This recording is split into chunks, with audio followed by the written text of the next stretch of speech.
তোমার পরিচয়,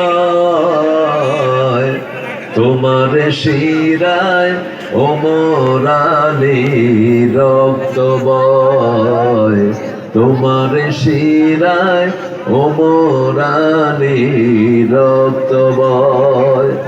দেশে দেশে তোমার ভাইয়ের খুন ঝরে, দেশে দেশে তোমার ভাইয়ের খুন ঝরে।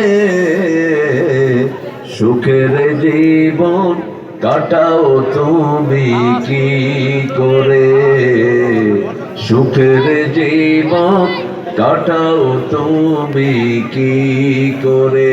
ঠিক কিনা? কিভাবে সুখে থাকেন আপনি? ফিলিস্তিনে আমার ভাইদেরকে মেরে ফেলছে। ইহুদিদের কোনো খাবার খাবেন না, আমাদের দেশের কাদিয়ানিদের কোনো খাবার দিবেন না ঘরে। কাদিয়ানি বাজার ভর্তি, এখন প্রাণের সব আইটেম কাদিয়ানিদের। এরা রাসূলের দুশমন, বাংলাদেশের